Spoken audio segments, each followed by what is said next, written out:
evening, ladies and gentlemen, and welcome once again to the world of V-Gaming Junkie News. The Dross was stuffed into a suit by vicious animatronics, so there's nothing but pure gaming-related meatiness. It's all about the electronic good stuff as we dive deep in all that's new in the various interactive virtual worlds. And of course, we start out with a lawsuit. Don't worry, it doesn't have anything to do with Epic Games or Apple or even Sony. Nope, this time it's Capcom with their feet to the fire, and it's something you wouldn't expect either. Judy Jurasic is alleging that Capcom is using her photos and their textures without permission in breach of copyright. Specifically, it's from a book called Services that she made for educational purposes. Apparently the images can be used with permission, but the accusation is that Capcom never asked for permission. Admittedly, the 4 in Resident Evil 4 especially is ridiculously similar to a pattern of hers, in addition to other textures like a framed wall pattern. It seems Resident Evil 4 and Resident Evil Remake are the brunt of this. Given that Resident Evil 4 released all the way back in 2005, it's unknown how far she can press her case. Still, it ought to be interesting to see where this goes, and the similarities are indeed very striking. So apparently EA had data and source codes leaked online. And yes, that sound is the sound of the world's smallest violin, given what EA has been known for. I know, it's actually quite serious and can lead to things like employee home addresses being leaked, whom certainly can't be blamed for CEOs making bad choices. Apparently the source code for FIFA 21, in addition to many things like Frostbite and others, were leaked. It seems the hackers started selling the data to the highest bidders, which admittedly is kind of a greedy thing to do. Not to mention a little bit dumb since it puts more attention on you. I really do hope that none of EA's lower employees were harmed by the information being leaked, as popular as it is to dogpile on EA for reasons that are mostly deserved.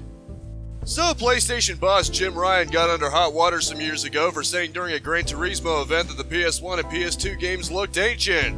I'm sure that's not what set people off though, it's when he decided to question why anybody would play them.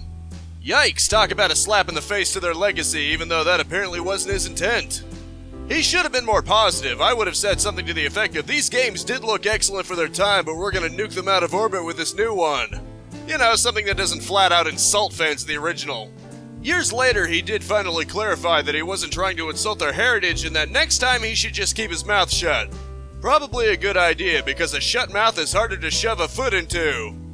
And to your left, you'll see another stupid thing selling for an absurdly large amount of money.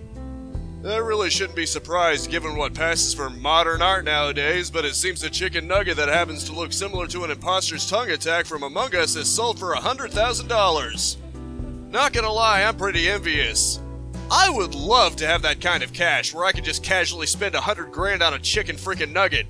If I had that kind of cash, I'd have a souped up RTX game system with a VR headset and play the best looking version of Among Us known to mankind. Apparently over 200 people bid on the thing too. I'll give the guy who sold it mad props though, I'm sure he's laughing all the way to the bank on that one. So in other news, a fan recreated Goldeneye 64 levels using Far Cry 5. A YouTuber named Crawleywood used its map editor to remake pretty much every level from the dam all the way to the cradle. Apparently he made it over a course of around 3 years. It makes things even grimmer that Ubisoft has apparently decided to cut out the map editor going forward. Yep, 6 and beyond will no longer have it. What's with game companies doing things like this anyway? This is Doom Eternal all over again, taking away the creativity of the fandom that persisted over a franchise is only going to make it age like milk. Admittedly, they did say the decision apparently wasn't an easy one, but even so. Letting the community muck around is how you create legacies, not just flashes in the pan. And speaking of legacy, it seems Nintendo has decided to open up a museum in Japan. According to GameSpot, the museum is going to showcase historical products from Nintendo, but there isn't a lot of information beyond it being scheduled for 2024. I can imagine all sorts of things in there, from their video game history to before that when they were in the business of things like playing cards in hotels. Given how seemingly lax or even hostile sometimes Nintendo seems to be with preserving their own history, I hope this will at least give people a real chance to experience it in all of its glory and keep that history alive. After all, only by learning from the past can we hope to be inspired whether what to do or what not to do. So the Playdate handheld revealed more information about itself. If there's anyone out there who looks to me for video game news but nobody else, you may have remembered I talked about Doom working on the thing. Basically, it's a little handheld game system with a crank, which is certainly unique. If nothing else, I imagine any fishing games on it will be spectacularly immersive. Joking aside, it's supposed to come with 24 original games, with the first season of each being free with the system. The system itself is $179, which isn't too bad, although keep in mind the Nintendo Switch Lite is $200. With a screen protector, it's actually the same price. Whether that's worth it is really dependent on your own personal interest, but maybe the free demos of the games will make it worthwhile. It's certainly unique, if nothing else. Let's just hope if someone decides to make Let's Plays of the thing that they don't decide to threaten that person with copyright takedowns. So apparently Doki Doki Literature Club is coming to game consoles. Well, it's a Plus edition that's also coming to PC, but I focus on the console aspect. Given that the game messes around with your files, and in one case you're actually required to delete a file to continue, I imagine that would be tricky to pull off on consoles. I could maybe imagine the game making a fake file explorer in-game that you could switch to for the purposes of that, but it certainly wouldn't be the same. It seems this Plus version puts everything into high definition and has 6 new side stories that serve as a prequel of sorts. That's great and all, but I hope these side stories have plenty of the old psychological meta-horror seen in the main game. Admittedly, the visual novel aspect of the game didn't really interest me anywhere near as much as the meta-horror stuff when it all started falling apart. I'm especially intrigued by the hints of the portrait of Markov, with anything it might contain within it. In any case, the digital edition will be $15, with a physical edition containing some stuff like stickers and a membership card for $30. Those of you familiar with the game won't be surprised to learn that it's going to be rated M.